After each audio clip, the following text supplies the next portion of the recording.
ہم سب جانتے ہیں کہ کہانیاں سننا تو سب کو بہت پسند ہوتا ہے۔ اگر آپ کو بھی ہماری کہانیاں پسند ہیں تو ہمارے چینل کو لائک کریں اور سبسکرائب کر دیں۔ بیل نوٹیفیکیشن کو بھی آن کر دیں تاکہ ہماری مزیدار کہانیاں آپ کو بر وقت ملتی رہیں۔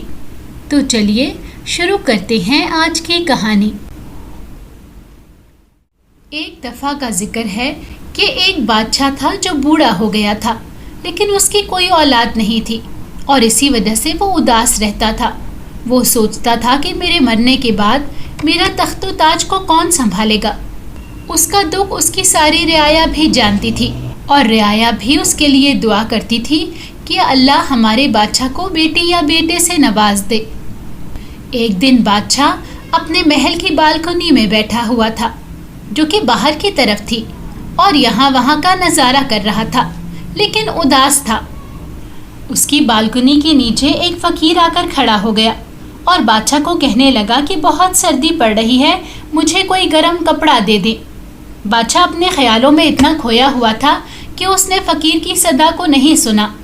اس پر فقیر نے دوبارہ آواز لگائی کہ بادشاہ سلامت، میرے پاس گرم لباس نہیں ہے، مجھے آپ گرم لباس عنایت کر دیں۔ اب کی بار بھی بادشاہ نے اس کی التجا نہ سنی، کیونکہ بادشاہ اپنے ہی خیالوں میں ڈوبا ہوا تھا۔ اس کے پاس اس کی ملکہ بیٹھی ہوئی تھی۔ اس نے فقیر کی درخواست سن کر بادشاہ سے کہا کہ نیچے بالکنی میں ایک گداگر کھڑا ہے اور وہ آپ سے گرم لباس مانگ رہا ہے۔ اس پر بادشاہ نے چونک کر فقیر کو دیکھا اور پھر تالی بجا کر اپنے دربان کو حاضر کیا اور اس سے کہا کہ ہمارا گرم لباس اور کوٹ اس فقیر کو عنایت کر دیے جائیں۔ ان میں سے ایک کا رنگ سرخ تھا اور دوسرے کا زرد۔ فقیر ان کوٹوں کو لے کر بادشاہ کی اولاد کی دعائیں دیتا ہوا چلا گیا۔ اس کے بعد اللہ کا کرنا یہ ہوا کہ بادشاہ کو اللہ نے ایک بیٹی عطا کی۔ بادشاہ اپنی بیٹی کی پیدائش پر بہت خوش تھا اور اس نے سارے ملک میں بہت جشن منائے۔ غریبوں میں خوب انعامات بھی تقسیم کیے گئے۔ شہزادی کا نام رخسار رکھا گیا۔ شہزادی بہت خوبصورت تھی، لیکن جب وہ 1 برس کی ہوئی تو سب یہ دیکھ کر حیران رہ گئے کہ اس کے چہرے کا آدھا حصہ لال ہو گیا اور آدھا پیلا ہو گیا۔ بادشاہ کو یہ دیکھ کر بہت صدمہ ہوا۔ اس نے سارے ملک سے حکیم بلائے اور اپنی بیٹی کا علاج کروایا، لیکن کوئی بھی شہزادی کے چہرے کا یہ نقص دور نہیں کر سکا۔ بادشاہ نے ارد گرد کے ملکوں میں بھی اعلان کرایا کہ جو شخص میری بیٹی کا یہ نقص دور کر دے گا، میں اسے موتیوں سے بھری تھیلیاں انعام میں دوں گا۔ یہ سن کر دوسرے ملکوں کے بڑے بڑے حکیم شہزادی کا علاج کرنے کے لیے آئے، لیکن وہ بھی شہزادی کا مرض دور نہ کر سکے۔ اب تو بادشاہ پر کھانا پینا بھی حرام ہو گیا تھا۔ اسے اپنی اولاد کا دکھ جینے نہیں دے رہا تھا۔ اب اس کی بیٹی بدصورت ہونے کی وجہ سے اداس رہنے لگی تھی اور اسے دیکھ کر بادشاہ بھی اداس تھا۔ ایک دن بیٹھے بیٹھے اسے خیال آیا کہ ایک بار ایک فقیر آیا تھا اور اس نے مجھ سے گرم لباس مانگا تھا اور میں نے اسے اپنے کوٹ دیے تھے۔ ان میں سے ایک لال رنگ کا تھا اور دوسرا پیلے کا۔ کہیں میری بیٹی کے چہرے کے لال اور پیلے ہونے کی وجہ وہ فقیر ہی تو نہیں ہے؟ ہو سکتا ہے کہ وہ جادوگر ہو اور اس نے یہ شرارت کی ہو۔ بادشاہ کے دماغ میں یہ خیال پختہ ہوتا جا رہا تھا۔ آخرکار اس سے یقین ہو گیا۔ اس نے اس فقیر کو گرفتار کرنے کے لیے سارے ملک میں اپنے سپاہی بھیج دیے۔ 1 ہفتے کے بعد اس بوڑھے فقیر کو وہ پکڑ کر لے آئے۔ بادشاہ نے فقیر سے پوچھا۔ بوڑھے فقیر نے کہا کہ میرا نام شامبو ہے۔ بادشاہ سلامت۔ بادشاہ نے شامبو پر دوسرا سوال کیا، کیا تم وہی بھکاری ہو جسے میں نے اپنے 2 کوٹ دیے تھے؟ شامبو کہنے لگا، جی میں وہی بھکاری ہوں۔ تو بادشاہ کہنے لگا، سچ سچ بتاؤ، کیا تم نے ہماری بیٹی کا چہرہ بگاڑا ہے؟ وہ آدھا لال اور آدھا پیلا ہو گیا ہے۔ شامبو کہنے لگا، جی بادشاہ سلامت، آپ کی بیٹی کا چہرہ میری وجہ سے ہی ایسا ہوا ہے، اس لیے کہ آپ نے میرے ساتھ زیادتی کی تھی۔ آپ نے جو 2 کوٹ مجھے دیے تھے ان میں سے ایک کی جیب میں سے نہایت زہریلا سانپ تھا اور دوسرے کی جیب میں کالا بچھو۔ وہ تو میری قسمت اچھی تھی کہ ان کو پہننے سے پہلے میں نے انہیں گرم پانی میں ڈال دیا تھا تاکہ وہ صاف ہو جائیں۔ اب آپ خود ہی بتائیں، میں نے سچے دل سے اللہ کے آگے دعا مانگی تھی کہ وہ آپ کو اولاد سے نوازے، لیکن جب آپ کا ظلم دیکھا تو میرے دل سے کیسے بددعا نہ نکلتی۔ بادشاہ نے جب فقیر کی یہ بات سنی تو بہت شرمندہ ہوا۔ بادشاہ نے اسی وقت اپنے غلام کو طلب کیا جس نے وہ کوٹ اسے دیے تھے، اور اسے خوب ڈانٹا کہ کوٹ دینے سے پہلے انہیں صاف کیوں نہیں کیا تھا۔ پھر بادشاہ نے شامبو سے معافی مانگ کر اس سے التجا کی کہ میری غلطی کو معاف کر دو اور میری بیٹی کا چہرہ ٹھیک کر دو۔ شامبو کہنے لگا کہ بادشاہ سلامت، شہزادی کا چہرہ اب میں ٹھیک نہیں کر سکتا، بلکہ اس کا چہرہ تبھی ٹھیک ہوگا جب پہاڑ کے واقعہ اوپر چشمے کے پانی کے ساتھ اس کا چہرہ دھویا جائے گا، اور اس کے لیے ضروری ہے کہ آپ اکیلی ہی شہزادی کو لے کر اس پہاڑ پر جائیں۔ راستے میں آپ کو بہت تکالیف اور سختیاں بھی دیکھنی پڑیں گی، مگر آپ کو ہمت سے سب کچھ برداشت کرنا ہوگا۔ بادشاہ نے شامبو فقیر کے منہ سے شہزادی کا علاج سنا تو اسی وقت پہاڑ پر جانے کی تیاری شروع کر دی اور اگلے دن روانہ ہو گیا۔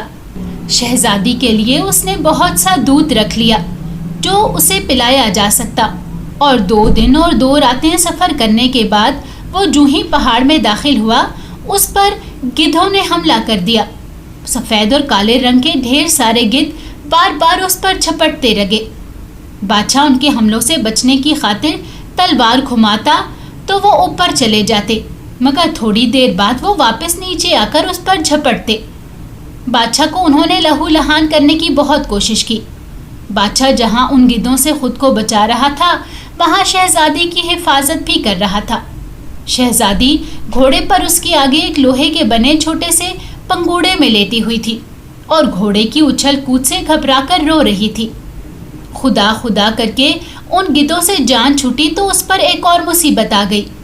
وہ چھوٹے چھوٹے بندر تھے جو ادھر ادھر کے درختوں سے بادشاہ پر چھلانگے مارنے لگے اور اس کے گھوڑے کو بھی زخمی کر دیا۔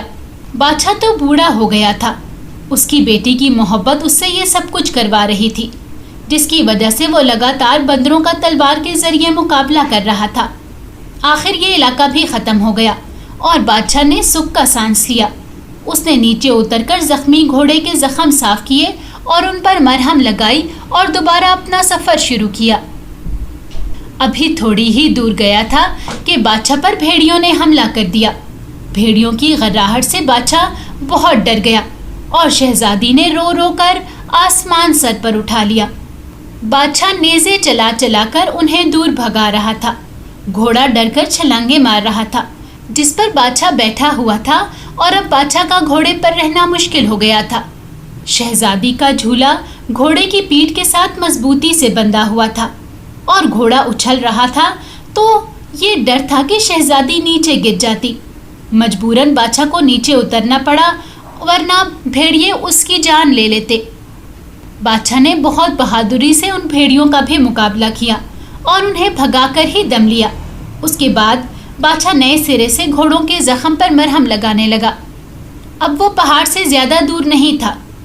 بادشاہ کی خوشی کی انتہا نہ رہی یہ دیکھ کر کہ اب وہ پہاڑوں کے قریب تھا۔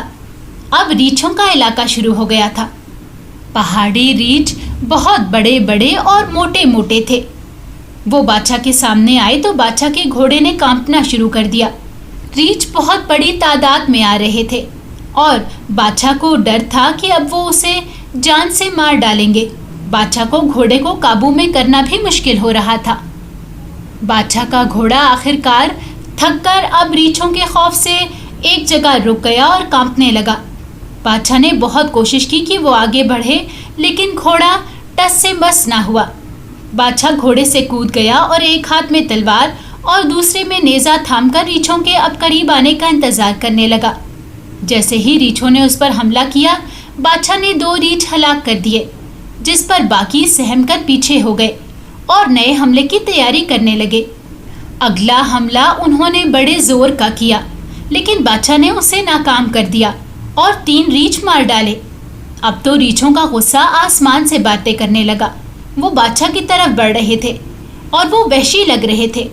انہوں نے پرواہ نہ کی کہ بادشاہ ان کے کتنے ساتھی ہلاک کر چکا ہے۔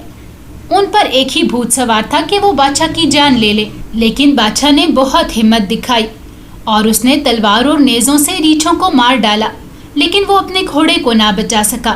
ریچھوں نے اس سے نیچے گرا دیا تھا